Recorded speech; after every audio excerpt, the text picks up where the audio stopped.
ay hinirang, masayang nagdiriwang, magalak tayong lahat. Si Hesu Kristo'y nabuhay, nanaig sa kamatayan. Alleluia, Alleluia. Simulan po natin ang ating pagdiriwang sa ngalan ng Ama at ang Anak at ang Espiritu Santo. Amen. Ang pagpapala ng ating Panginoong Hesukristo, ang pag-ibig ng Diyos Ama at ang pakikipagkaisa ng Espiritu Santo naway sumainyong lahat. At sumaiyo rin. Mga kapatid kay Kristo at mga kadiboto, muli tayo po ay tinipon ng ating Nuestro Padre, Jesus Nazareno, bilang kaanib ng angka ng Diyos. Tinipon niya po ang bawat isa sa atin sapagkat mahal niya tayo. Kaya dumulog po tayo sa ating maawaing Panginoon na nagpapatawad ng lubos. Inaamin ko sa makapangyarihang Diyos At sa inyo mga kapatid, na lubha akong nagkasala sa isip, sa salita at sa gawa at sa aking pagkukulang. Kaya isinasamo ko sa mahal na Biring Maria, sa lahat ng mga anghel at mga banal, at sa inyo mga kapatid, na ako'y ipanalangin sa Panginoong ating Diyos. kaawaan tayo ng makapangyarihang Diyos. Patawarin tayo sa ating mga kasalanan at patnubayan tayo sa buhay na walang hanggan. Amen. Panginoon, kaawaan mo kami. Panginoon, kaawaan mo kami. Kristo, kaawaan mo kami. Kristo, kaawaan mo kami. Panginoon, kaawaan mo kami. Panginoon, kaawaan mo kami. Manalangin tayo.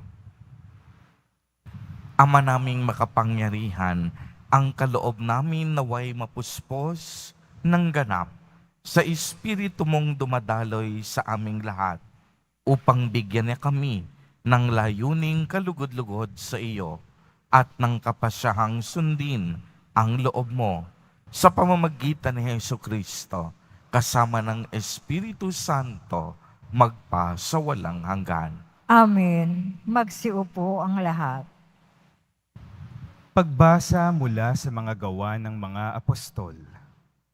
Noong mga araw na iyon, ibig matiyak ng pinuno kung ano nga ang sakdal ng mga Hudyo laban kay Pablo.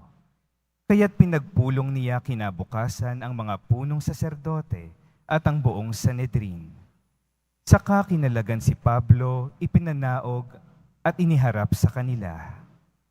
Alam ni Pablo na dooy may mga Saduseyo at Pariseo.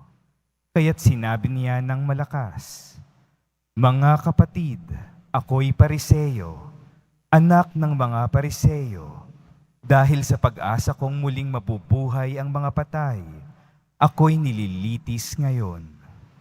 Matapos itong sabihin ni Pablo, nagtalo-talo ang mga Pariseo at ang mga Saduseyo, at nahati ang kapulungan. Sapagkat ang sabi ng mga Saduseyo, hindi muling mabubuhay ang mga patay at walang anghel o espiritu. Subalit ang mga Pariseo na may naniniwala sa lahat ng ito. At lumakas ang kanilang sigawan. Tumindig ang ilan sa mga eskribang kapanalig ng mga Pariseo at malakas na tumutol. Wala kaming makitang pagkakasala sa taong ito. Ano kung may isang espiritu o isang anghel na nagsalita sa kanya? At nang maging mainitan na ang kanilang pagtatalo, natakot ang pinuno na baka lorayin nila si Pablo. Kaya't pinapanaog niya ang mga kawal. Ipinakuha si Pablo at ipinapasok sa kuta.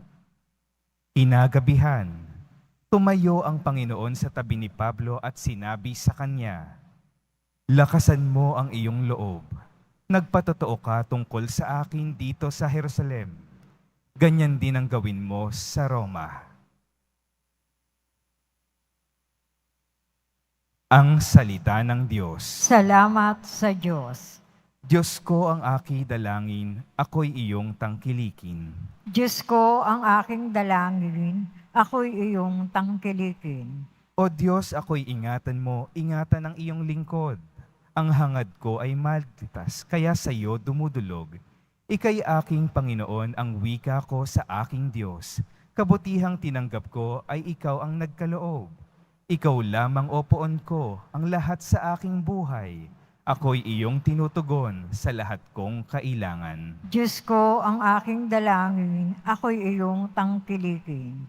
Pinupuri ko ang poon na sa akin ay patnubay. Kahit gabi, diwa niya ang sa aki umaakay. Nababatid ko na siya'y kasama ko oras-oras. Sa piling niya kailanmay, hindi ako matitinag. Diyos ko ang aking dalangin, ako'y iyong tangkilikin. Kaya't ako'y nagdiriwang, ang diwa ko'y nagagalak. Ang lagi kong nadaramay, hindi ako matitinag. Pagkat di mo tutulutang, ang mahal mo ay malagak sa balon ng mga patay, upang doon ay maagnas. Diyos ko ang aking dalangin, ako'y iyong tangkilikin. Ituturo mo ang landas na buhay ang hahantungan. Sa piling mo'y madarama ang lubos na kagalakan. Ang tulong mo'y nagdudulot ng ligayang walang hanggan. Diyos ko ang aking dalangin, ako'y iyong tangkilikin. Magsitayo ang lahat.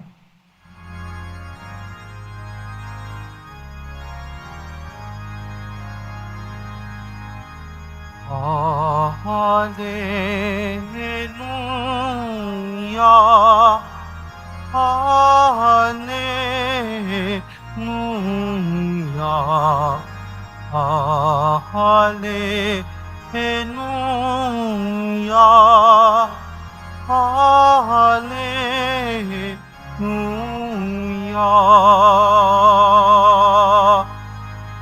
Lahat nawa'y magkaisa kay Kristo at sa Diyos Ama, ng tanay sumampalataya. Hallelujah, Hallelujah,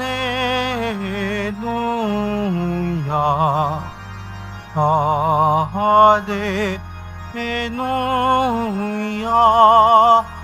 Hallelujah. Sumainyo ang Panginoon. At sumaiyo rin. Ang mabuting balita ng Panginoon ayon kay San Juan. Papuri sa iyo, Panginoon. Noong panahong iyon, tumingala si Jesus at nanalangin, Amang banal, hindi lamang ang aking mga alagad ang idinadalangin ko, kundi pati ang mga mananalig sa akin dahil sa kanilang pahayag. Maging isa nawa silang lahat, Ama. Kung paanong ikaw ay nasa akin at ako'y nasa iyo, gayon din naman maging isa sila sa atin upang maniwala ang sanlibutan na ikaw ang nagsugo sa akin. Ang karangalang ibinigay mo sa akin ay ibinigay ko sa kanila upang sila'y ganap na maging isa. Gayang nating iisa, ako'y nasa kanila at ikaw ay nasa akin, upang lubusan silang maging isa, at sa gayon makilala ng sanlibutan na sinugo mo ako, at sila'y iniibig mo katulad ng pag-ibig mo sa akin. Ama, nais kong makasama sa aking kinaroroonan ang mga ibinigay mo sa akin upang mamasdan nila ang karangalang bigay mo sa akin sapagkat iniibig mo ako bago pa nilikha ang sanlibutan. Makatarungang Ama, hindi ka nakikilala ng sanlibutan, ngunit nakikilala kita at nalalaman ng mga ibinigay mo sa akin na ikaw ang nagsugo sa akin. ipinakilala kita sa kanila at ipakikilala pa upang ang pag-ibig mo sa akin ay sumapuso nila at ako namay sumakanila. Ang mabuting balita ng Panginoon. Pinupuri ka namin, Panginoong Heso Kristo. Magsiupo ang lahat. Magandang umaga po sa inyong lahat, mga kapatid kay Kristo. Sa lahat po ng ating mga taga-subaybay, sa iba't ibang online platforms, at sa lahat ng ating mga kadiboto, sa iba't ibang panig ng Pilipinas, at maging sa buong mundo, kung saan tayo ay naaabot ngayon ng ating live streaming. Mapayapang umaga din po sa inyong lahat. Purihin at dakilain natin ang ating Panginoon, ang mahal na poong Jesus Nazareno.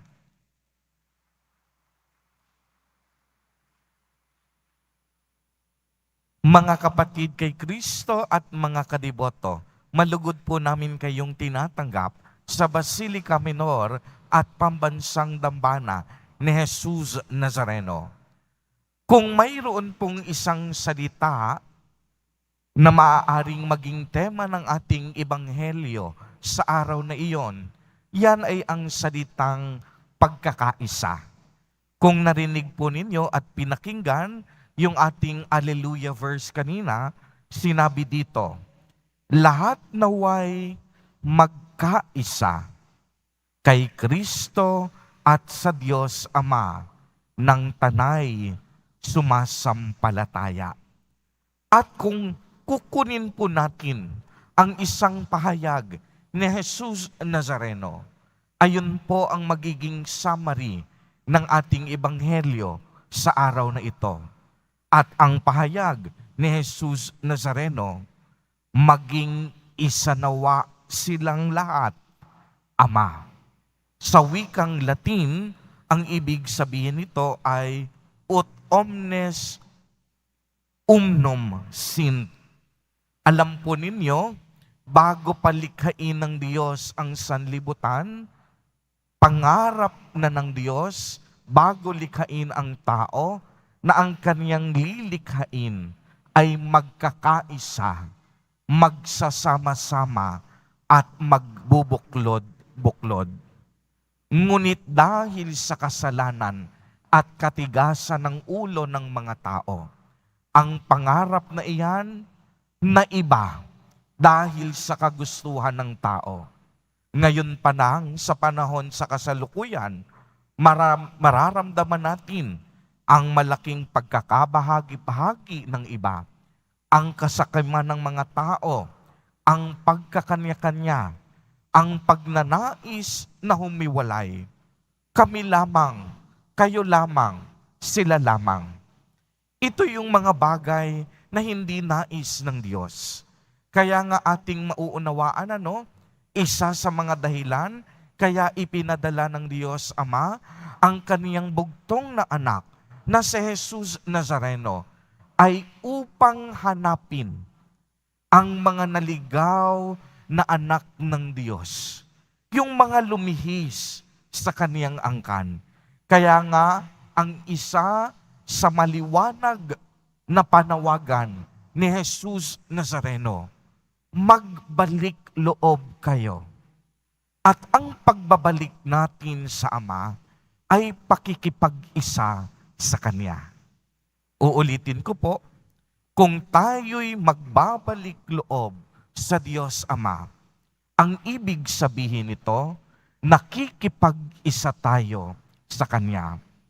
At kung palalalimin natin ang pagninilay sa pagkakaisa, ano bang ibig sabihin nito? Ang ibig sabihin ba ng pagkakaisa, dapat pare-pareho tayo ng uniform? Ang ibig sabihin ba ng pagkakaisa, dapat yung mga kulay kayo manggi, sama-sama, ang mga mapaputi, sama-sama?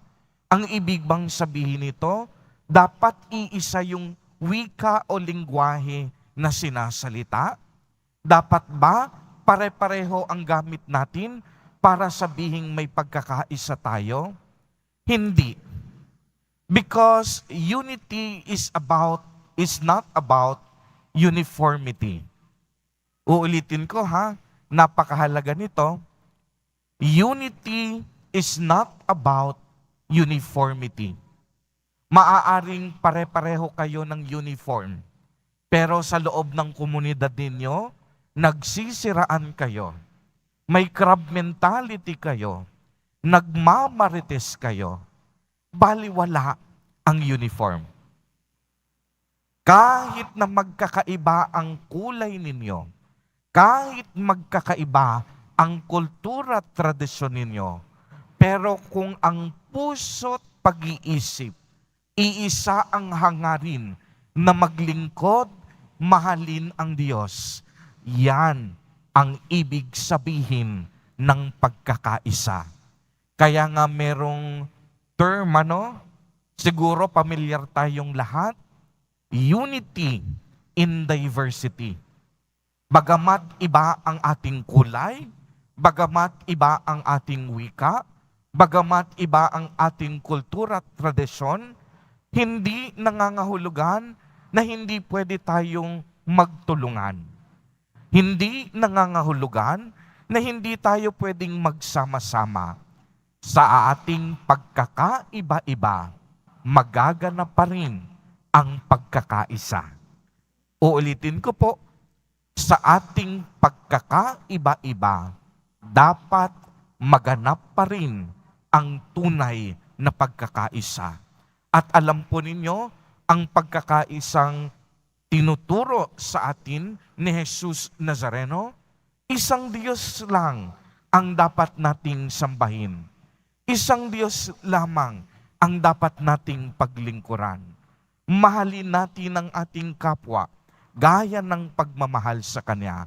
At ang pananampalataya natin, iisa ang hangarin na tayong lahat sama-samang makarating sa kaharian ng Diyos. Kaya nga mga kapatid kay Kristo at mga kadiboto, ang isang mabisang tanda na sumasa atin ang Espiritong Banal ay kung may pagkakaisa ang bawat isa sa atin. Sapagkat ang Diyos, nais niya, buo tayong lahat bilang pamilya at angkan ng Diyos. Kaya nga ang demonyo, ang ibig sabihin, diabolos. At pag ita-translate sa wikang Tagalog, alam nyo kung anong ibig sabihin? Pagkakawatak-watak at pagkakahati-hati. Dahil ang diablo gusto magkakaaway tayo. Ang diablo gusto magkanya-kanya tayo. Pero ang Diyos, ayaw niya ng ganon. Gusto niya, iisa at buo tayo. Sama-sama tayo. Naglalakbay tayong magkakasama. Naglalakbay tayong magkakaakbay. Walang nauuna, walang nahuli. Iisang bangka tayo. At si Kristo ang ating pinuno at gabay. Kaya nga mga kapatid kay Kristo at mga kadiboto, sa pagpapatuloy ng ating banal na Eucharistia, lagi po nating aalalahanin, nais ni Jesus Nazareno na ang bawat isa sa atin magsama, magkaisa at magtulong-tulungan. Anumang kulay, kultura at tradisyon, nasa iisang bangka tayo kasama ni Jesus Nazareno patungo sa ating Amang nasa langit. Naway, wag po tayong lumihis o humiwalay ng landas. Maglakbay tayong magkakakbay sa patnubay ng Espiritong Banal. Amen. Purihin at dakilain natin ang ating Panginoon, ang mahal na poong Jesus Nazareno. Magsitayo ang lahat.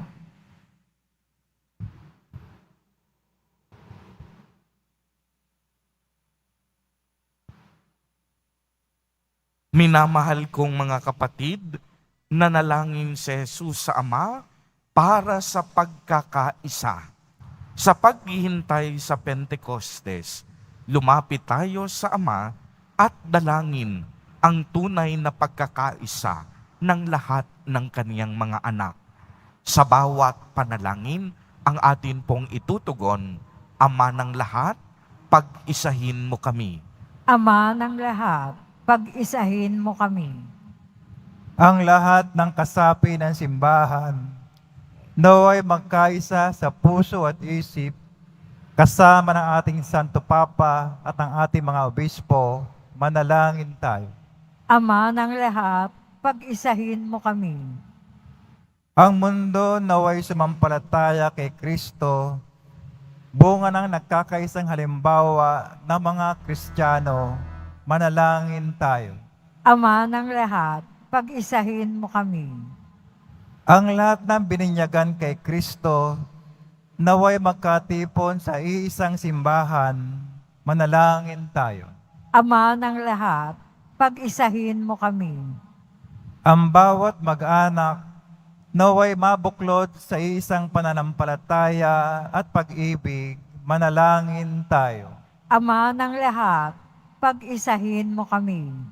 Ang mga yumao, naway tawagin sa ganap na pakikipagkaisa sa Diyos, magpakailanman, manalangin tayo. Ama ng lahat, pag-isahin mo kami. Mga kapatid kay Kristo at mga kadiboto, isama din po natin sa ating mga panalangin sa mga sandaling ito ang lahat ng mga nagdiriwang ng kanilang mga kaarawan, anibersaryo ng kasal, ang mga kadiboto tating nagugutom at walang makain, ang mga kapatid nating naghihirap at naghihikaho sa buhay. Manalangin tayo sa Panginoon. Ama ng lahat, pag-isahin mo kami. Banal na Ama, sa pamamagitan ng mga panalangin ito, maakay nawa ang lahat ng tao sa pagkakaisang ibinabahagi mo sa nag-iisang minamahal mo, bago pa man itinatag ang sansinukob. Hinihiling namin ito sa pamamagitan ni Jesus Nazareno na aming Panginoon. Amen. Magsiupo ang lahat.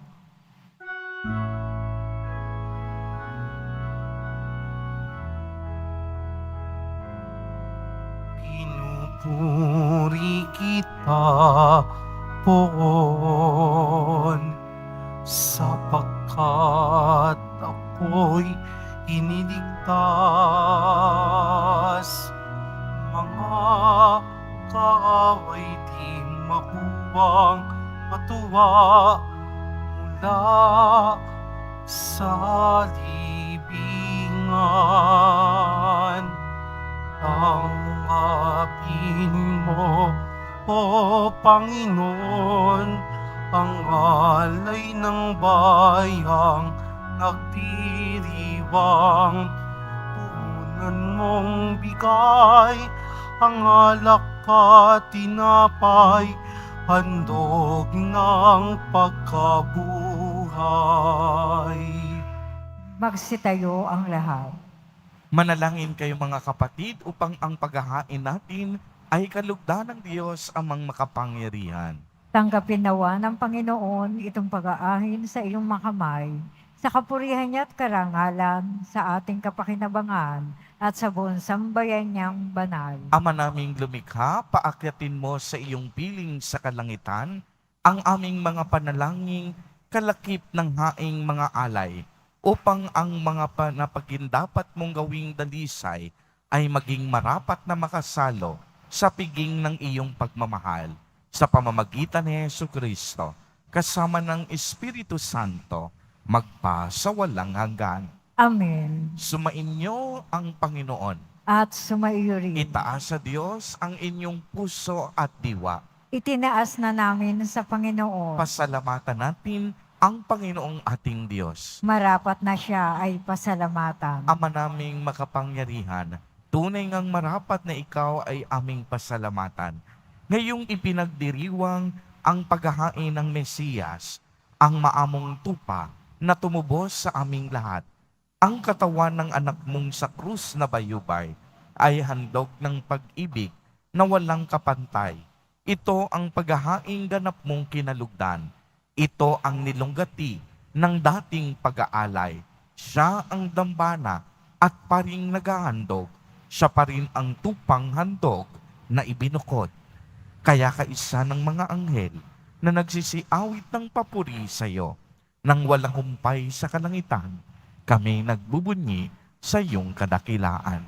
Santo, Santo, Santo, Panginoon Diyos ng mga hukbo, napupuno ang langit at lupa ng kadakilaan mo, o sana sa kaitaasan, pinagpala ang naparirito sa ngalan ng Panginoon, o sana sa kaitaasan, magsiluhod ang lahat.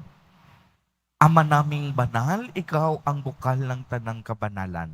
Kaya't sa pamamagitan ng iyong Espiritu, ay gawin mo pong banal ang mga kaloob na ito upang para sa amin ay maging katawan at dugo ng aming Panginoong Jesucristo. Bago niya pinagtiisang kusang loob na maging handog, hinawakan niya ang tinapay, pinasalamatan kaniya, pinagati-hati niya iyon, iniabot sa kaniyang mga alagad at sinabi, "Tanggapin ninyong lahat ito at kanin. Ito ang aking katawan na ihahandog para sa inyo."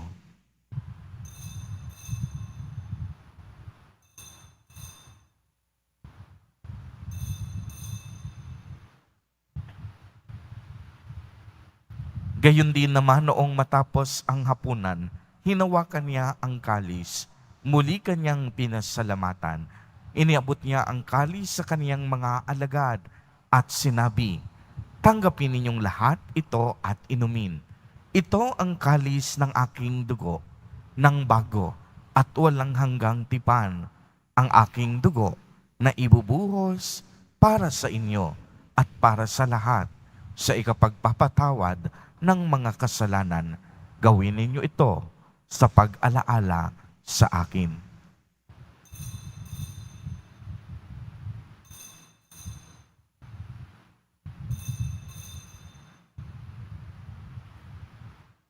Magsitayo ang lahat. Ipagbunyi natin ang misteryo ng pananampalataya. Si Kristo'y namatay, si Kristo'y nabuhay, si Kristo'y babalik sa wakas ng panahon. Ama, ginagawa po namin ngayon ang pag-alaala sa pagkamatay at muling pagkabuhay ng iyong anak. Kaya't iniaalay namin sa iyo ang tinapay na nagbibigay buhay at ang kalis na nagkakaloob ng kaligtasan. Kami po'y nagpapasalamat dahil kami iyong minarapat na tumayo sa harap mo para maglingkod sa iyo. Isinasamo namin na kaming magsasalo-salo sa katawan at dugo ni Kristo ay mabuklod sa pagkakaisa sa pamamagitan ng Espiritu Santo. Ama, lingapin mo po ang iyong simbahang laganap sa buong daigdig. Puspusin mo kami sa pag-ibig kay isa ni Francisco na aming Santo Papa at ni Jose na aming Obispo at ng Tanang Kaparian. Alalahanin mo rin ang mga kapatid naming nahimlay nang may pag-asang sila'y muling mabubuhay. Gayon din ang lahat ng mga pumanaw. Kaawaan mo po sila at patuloyin sa iyong kaliwanagan. Kaawaan mo at pagindapatin kaming lahat na makasalo sa iyong buhay na walang wakas. Kaisa ng mahal na Birheng Maria na ina ng Diyos, ng kabiyak ng puso niyang si San Jose, kaisa ng mga apostol at ng lahat ng mga banal na namuhay dito sa daigdig ng kalugod-lugod sa iyo. Maipagdiwang nawa namin ang pagpupuri sa ikararangal mo sa pamamagitan ng iyong anak na aming Panginoong Hesukristo. Sa pamamagitan ni Kristo, kasama niya at sa Kanya, ang lahat ng parangal at papuri ay sa iyo, Diyos amang makapangyarihan, kasama ng Espiritu Santo, magpa sa walang hanggan. Amen. Sa tagubilin ng mga nakagagaling na utos at turo ni Jesus na Panginoon natin na Diyos, ipahayag po natin ng lakas loob. Ama namin, sumasalangit ka. Sambahin ang ngalan mo, mapasa amin ang kaharian mo. Sundin ang loob mo dito sa lupa para nang sa langit. Bigyan mo kami ngayon ng aming kakanin sa araw-araw at patawarin mo kami sa aming mga sala para ng pagpapatawad namin sa nagkakasala sa amin. At huwag mo kaming ipahintulot sa tukso at iadya mo kami sa lahat ng masama. Hinihiling namin na kami iadya sa lahat ng masama. Pagkalooban ng kapayapaan araw-araw, iligtas sa kasalanan at ilayo sa lahat ng kapahamakan. Samantalang aming pinananabikan ang dakilang araw ng pagpapahayag ng tagapagligtas naming si Hesu Kristo.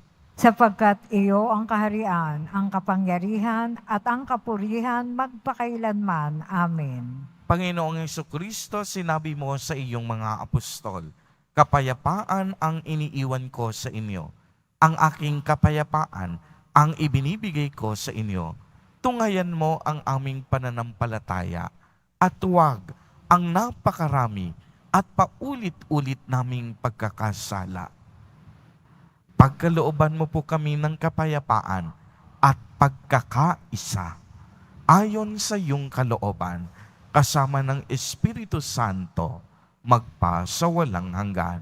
Amen. Ang kapayapaan ng Panginoon ay laging sumainyo. At sumaiyo rin. Magbigayan po tayo ng kapayapaan sa isa't isa. Kordero ng Diyos na nag-aalis ng mga kasalanan ng sanlibutan, maawa ka sa amin. Kordero ng Diyos na nag-aalis ng mga kasalanan ng sanlibutan, maawa ka sa amin. Kordero ng Diyos na nag-aalis ng mga kasalanan ng sanlibutan, ipagkaloob mo sa amin ang kapayapaan, magsiluhod ang lahat. Mga kapatid kay Kristo at mga kadiboto, narito po ang ating Nuestro Padre, Jesus Nazareno. Lumapit po tayo sa Kanya at magbalik loob. Siya ang kordero ng Diyos. Siya ang nag-aalis ng mga kasalanan ng sanlibutan. Mapapalad po tayo na inaanyayahan sa Kaniyang piging. Panginoon, hindi ako karapat-dapat na magpatuloy sa iyo, ngunit sa isang salita mo lamang ay gagaling na ako. Ipagsanggalang nawa tayo ng katawan at dugo ni Kristo para sa buhay na walang hanggan. Amen.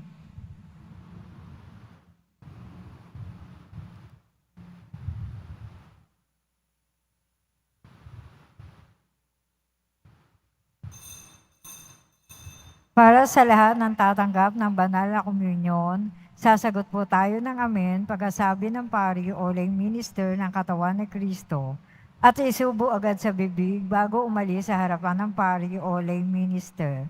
Sumunod po tayo.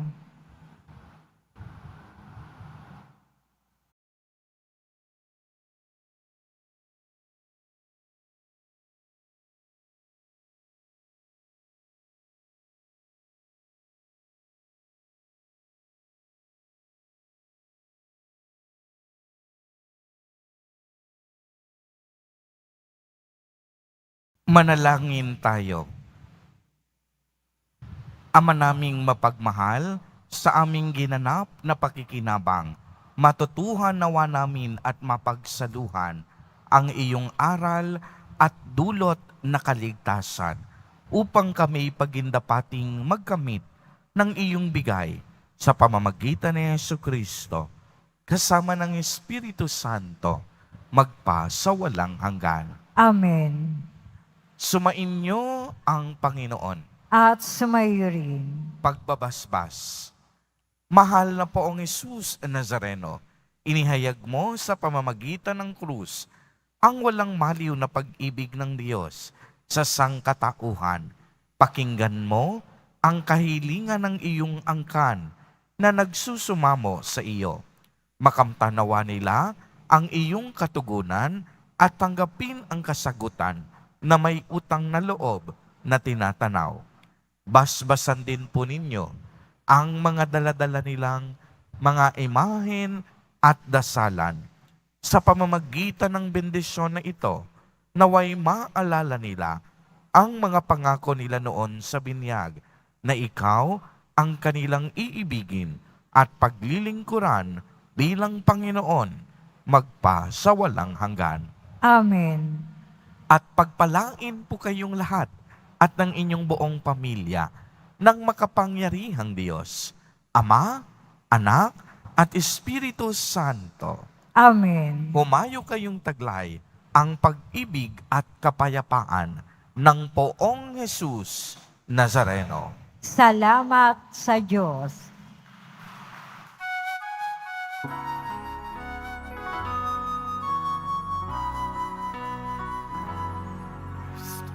Padre Jesus Nazareno, sinasamba ka namin.